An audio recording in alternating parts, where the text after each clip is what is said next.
पे जितने भी पेशेंट हैं उनकी देख रेख के लिए ये DLA नेटवर्क टीम काम कर रही है। उस हमारे सर का बहुत बड़ा सहयोग। ज़्यादा गड़बड़ चल रही है, बहुत ज़्यादा, जो निंदनीय है, मुझे कहना नहीं चाहिए। क्या था शुरू से बताइए। यह था बहुत लाचार रूप से चल रही है। यहाँ के हमारे सुपरवाइज़र सर संतोष जी, उनसे हम कई बार निवेदन किए कि सर यहाँ पे देखिए इस बार इतनी प्रचंड गर्मी थी, लोग बहुत ज़्यादा परेशान थे। उनको मैंने कई बार कहा कि सर पंखा एक भी नहीं चलता, आप इसको दिखाएं। उनका AC बराबर चलता है, लेकिन बाहर के पेशेंट के लिए पंखा बिल्कुल भी नहीं चलता। कहाँ है आपके सुपरवाइजर सर? आज कहाँ है?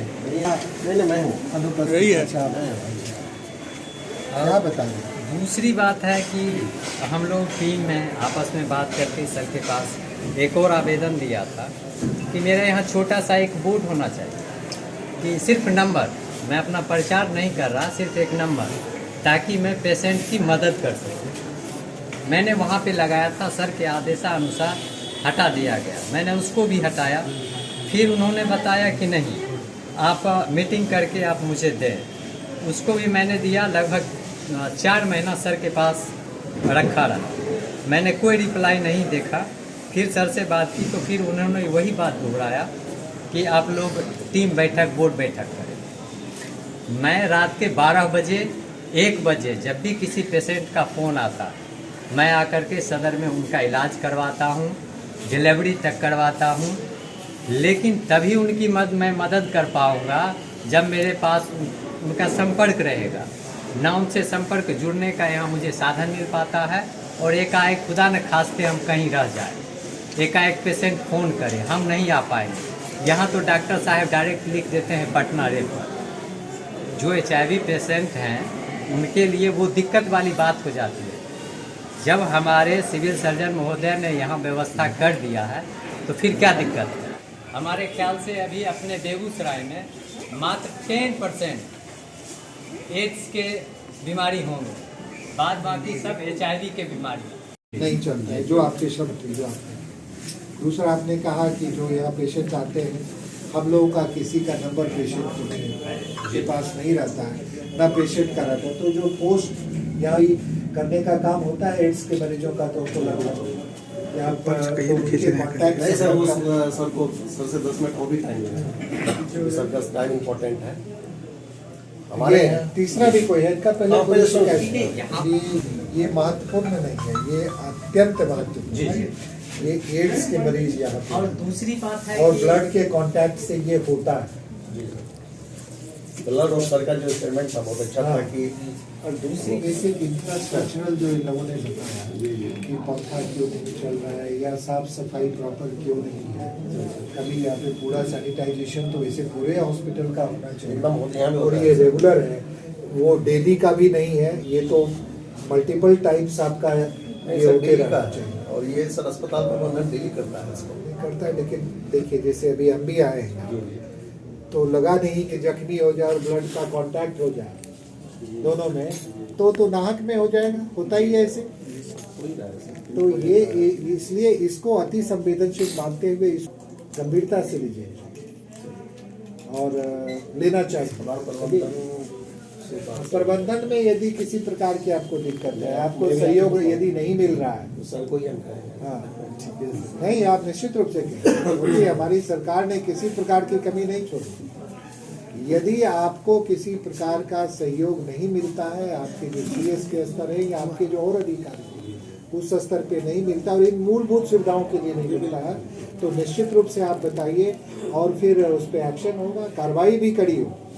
कोई भी चीज़ जो है उसको अब कोताही, जनता के, गरीब लोगों के स्वास्थ्य से किसी भी प्रकार का खिलवाड़, उसको गंभीरता से नहीं लेना, इसको अब बर्दाश्त नहीं किया जाएगा। जैसे आप खुद बीमार होते हैं, हम बीमार होते हैं, अपने प्रति सोचते हैं, वैसे ही आपको गरीबों के प्रति भी ऐसी सोच रखनी पड़ेगी। व्यवस्था तो सारी सरकार ने दे ही दी है, आप समय भी यहाँ दे ही रहे हैं, सारा चीज़ आपके पास उपलब्ध है, सिर्फ करवाने की बात।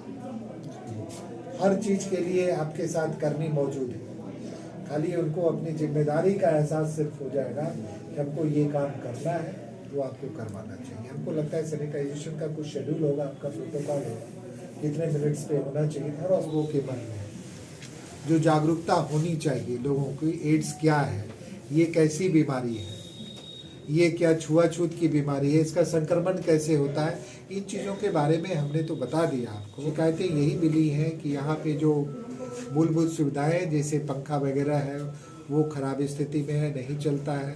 साफ सफाई की दिक्कत है। यहाँ पे जो डॉक्टर्स का इंफॉर्मेशन सिस्टम होना चाहिए और इन दिक्कतों के समाधान में 1 भी घंटे का वक्त जाया करना बेमानी होगा, क्योंकि ये सारी सुविधाएं आपके पास में। आप चाहें तो हो सकता है आपके इंटरव्यू समाप्त होते होते यहाँ साफ सफाई की व्यवस्था शुरू हो जानी चाहिए।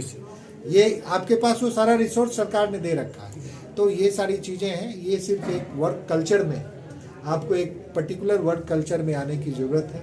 और सारे डॉक्टर हैं और इस एड्स जैसी बीमारी की गंभीरता को सब समझते हैं। डॉक्टर्स की जिम्मेदारी, यहाँ पे जो दवाइयों की उपलब्धता, यहाँ का रख रखाव, यहाँ की साफ सफाई सभी नंबर 1 स्तर का होना चाहिए, तभी इसको नंबर 1 स्तर का मिला है। यहाँ का एडमिनिस्ट्रेशन भी नंबर 1 स्तर का होना चाहिए। किसी कर्मी को अपने अधिकारियों से हर तरीके का सहयोग ससमय मिलना चाहिए, तभी ये नंबर 1 का जो क्रम है वो जारी रहेगा। और इसमें किसी भी स्तर पे कोताही, लापरवाही अगर होती है तो उसको सरकार किसी भी कीमत पे बर्दाश्त नहीं करेगी, ये हम आपको आश्वस्त करते हैं। सर, आपके निरीक्षण के बाद ही क्यों ऐसा फैसला आता है, इससे पहले क्यों नहीं हो जाता है? देखिए, ऐसी बात नहीं है कि निरीक्षण, ये कई चीज़ें होती हैं कि आपको समय समय पर आपको घर में भी कई बार सर्वेक्षण करते रहना पड़ता है कि कहाँ पे जाला लगा है, कहाँ धूल है, कहाँ सफाई की ज़रूरत है। ये सामान्य सी प्रक्रिया है और मैं इसको बहुत एक वर्क कल्चर की बात होती है कि आप किस तरीके के एनवायरनमेंट में, वर्क कल्चर में आपने काम किया है। अच्छे कल्चर में आप काम करेंगे तो वो आपकी रोज़मर्रा की ज़िंदगी में शामिल हो जाएगा। साफ़ रखना, हॉस्पिटल में आप प्राइवेट हॉस्पिटल्स में जाइए, वहाँ पे लोग साफ़ सफाई को बहुत महत्व देते हैं। क्यों? क्योंकि वहाँ पे जो पेशेंट आते हैं वो पे करके आते हैं, वो इन चीज़ों की सुविधा को देखते हैं कि नहीं होगा तो लोग वहाँ नहीं जाएंगे। लेकिन ये सरकार के द्वारा ऑलरेडी पेड है, यहाँ पे करवाने की ज़रूरत है। किसी भी प्राइवेट हॉस्पिटल से सुविधाओं में, इक्विपमेंट्स में, डॉक्टर्स के एक्सपर्टीज़ में कहीं से भी कम नहीं है और संसाधन भी यहाँ भरपूर है साफ़ सफाई करने के लिए। तो अगर ये उसके बावजूद नहीं होता है, इसको तो हम लोग निश्चित रूप से लापरवाही मानेंगे, वर्क कल्चर की कमी मानेंगे। जो पूरे नीचे से लेके ऊपर तक लोग बैठे हुए हैं, उन सबको एक कल्चर में आना पड़ेगा ताकि हॉस्पिटल का जो मानक होता है स्वच्छता का, उसको पूरी तरह से सरकारी अस्पतालों में निश्चित रूप से उन मानक को फॉलो करना है और ये करना पड़ेगा सभी लोग।